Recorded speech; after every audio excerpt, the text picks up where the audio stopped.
नमस्कार, मैं हूं देवनाथ पांडे और आप देख रहे हैं दिल्ली डायरी। उत्तर प्रदेश के मुख्यमंत्री योगी आदित्यनाथ आज शाम को दिल्ली पहुंचेंगे और उत्तर प्रदेश के मुख्यमंत्री योगी आदित्यनाथ की मुलाकात आज प्रधानमंत्री नरेंद्र मोदी से होगी। इस बात की खबरें निकलकर सामने आ रही हैं।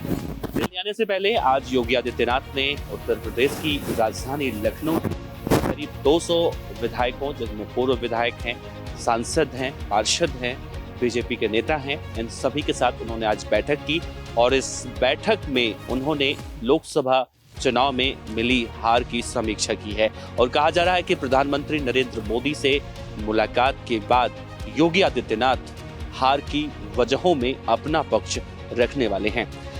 योगी आदित्यनाथ कल नीति आयोग की बैठक में शामिल होने के लिए आ रहे हैं और उसके बाद अगले दिन यानी 28 जुलाई को बीजेपी शासित सभी राज्यों के मुख्यमंत्रियों की प्रधानमंत्री नरेंद्र मोदी के साथ बैठक है। इसे इस रूप से देखा जा रहा है। कहा तो ये भी जा रहा है कि योगी आदित्यनाथ ने आज की ये बैठक इसलिए भी बुलाई थी क्योंकि विधानसभा चुनाव में 10 सीटों के लिए यूपी विधानसभा में उपचुनाव होना है और इनमें वोटरों को साधने की कोशिश कैसे की जाए, क्योंकि विपक्ष लगातार उत्तर प्रदेश में हमलावर है। खासतौर से अखिलेश यादव ने जब से करिश्मा दिखाया है समाजवादी पार्टी के माध्यम से, तब से ये जरूर आंका जा रहा है कि इस बार विधानसभा चुनाव में भी, उपचुनाव में भी अगर हार मिलती है तो शायद उत्तर प्रदेश के अंदर भी बड़े बदलाव देखे जा सकते हैं।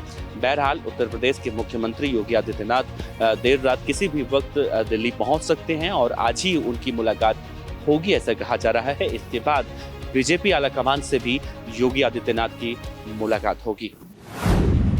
लोकसभा में नेता प्रतिपक्ष और कांग्रेस के सांसद राहुल गांधी को अब उनका नया आशियाना मिल चुका है। लोकसभा की हाउस कमेटी ने आज राहुल गांधी को उनका नया घर 5 सुनहरी बाग नई दिल्ली लेन आवंटित कर दिया है। कहा जा रहा है कि ये बड़ा घर है और राहुल गांधी को जिस दर्जे का घर दिया गया है, ये कैबिनेट में शामिल मंत्रियों को ऐसा घर दिया जाता है। एक नेता प्रतिपक्ष होने के नाते राहुल गांधी इस घर के हकदार थे और अब उन्हें ये घर आवंटित कर दिया गया है।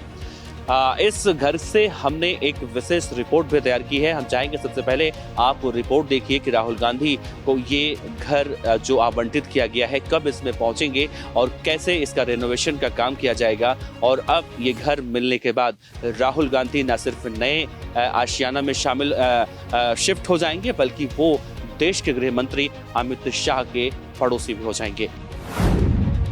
देश की राजधानी दिल्ली में आज सुबह तेज मूसलाधार बारिश देखने को मिली, जिसके बाद दिल्ली के कई इलाके में देखा गया कि सड़कें पूरी तरह से जल से सराबोर होती दिखाई दी। एम्बेसी एरिया की बात कर लें, सेंट्रल दिल्ली की बात कर लें, सफदरजंग की बात कर लें या फिर संसद भवन के आसपास की बात कर लें, हर जगह जो तस्वीरें निकलकर सामने आई उनमें ऐसा लगा कि मानो सारी बारिश एक ही दिन में हो गई हो। और ये दिल्ली नहीं बल्कि मौजूदा वक्त में गुजरात और महाराष्ट्र में जो बारिश के बाद का मंजर देखने को मिल रहा है, कुछ उस तरह की तस्वीरें निकलकर सामने आ रही थी। रेल मंत्रालय के ठीक सामने की सड़क पर भी हमने जब देखा तो वहां पर भी जल जमाव इतना ज्यादा था कि बस स्टॉप पूरी तरह से पानी, जो सड़क है वो पानी में डूबी हुई थी। दिल्ली के मुख्यमंत्री अरविंद केजरीवाल को बेशक तिहाड़ जेल से जमानत बाहर आने का मौका नहीं मिल रहा है। प्रवर्तन निदेशालय के मामले में उन्हें जमानत मिल चुकी है, लेकिन सीबीआई के मामले में अभी भी मामला अधर में अटका हुआ है। लेकिन इसी बीच अरविंद केजरीवाल को दिल्ली हाई कोर्ट ने कहीं ना कहीं एक राहत जरूर दी है। दरअसल अरविंद केजरीवाल के मुद्दे पर दिल्ली हाई कोर्ट ने 18 जुलाई को जब सुनवाई हुई थी तो उस सुनवाई में फैसला सुरक्षित रख लिया था और वो अब अरविंद केजरीवाल के लिए राहत वाली खबर निकलकर सामने आई है। दरअसल अरविंद केजरीवाल जो दिल्ली के मुख्यमंत्री हैं, जो ये मांग कर रहे हैं कि वो दिल्ली की जेल में रहने के बाद भी दिल्ली की सत्ता पर काबिज रहेंगे और वहीं से बैठकर हुकूमत करेंगे। अरविंद केजरीवाल दरअसल चाहते थे कि तिहाड़ जेल के अंदर उनके कानूनी सलाहकारों से उनकी बैठकें की जाएं और ऐसा दिल्ली का जो तिहाड़ प्रशासन है उसने साफ तौर से मना कर दिया था और इसे लेकर दिल्ली में एक याचिका लगाई गई थी और अरविंद केजरीवाल की तरफ से इसी याचिका के विरोध में दिल्ली हाईकोर्ट में एक और पिटीशन दायर की गई थी। इसी मामले में हाईकोर्ट में सुनवाई करते हुए अरविंद केजरीवाल को 2 बार और कानूनी सलाहकारों के साथ बैठक करने की इजाजत दी है। अरविंद केजरीवाल अब 2 बार अपने कानूनी जानकारों के साथ बैठक कर सकते हैं, वीडियो कॉन्फ्रेंसिंग के माध्यम से या आमने सामने बैठकर किसी भी तरह से वो बैठक कर सकते हैं। तो अरविंद केजरीवाल को लेकर जब सुप्रीम कोर्ट, हाई कोर्ट या फिर किसी भी कोर्ट में सुनवाई होती है तो अभी तक तो उनके खिलाफ खबरें निकलकर सामने आती रही हैं, लेकिन आज एक छोटी सी राहत दिल्ली के मुख्यमंत्री को जरूर मिली है। जैसा वो डिमांड कर रहे थे वैसा कोर्ट ने सुनवाई में उनकी बात रखी है। ऐसे में देखना होगा कि अरविंद केजरीवाल साफ तौर से जो मांग कर रहे थे वो तो उन्हें मिल गया है। अब उनकी जो जमानत वाली याचिका है उसको लेकर आगे क्या कुछ रणनीति बनाई जाती है।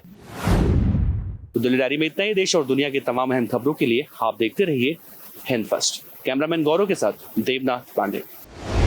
इस तरह की और वीडियो देखने के लिए हमारे YouTube चैनल को सब्सक्राइब करें और बेल आइकन को दबाना ना भूलें।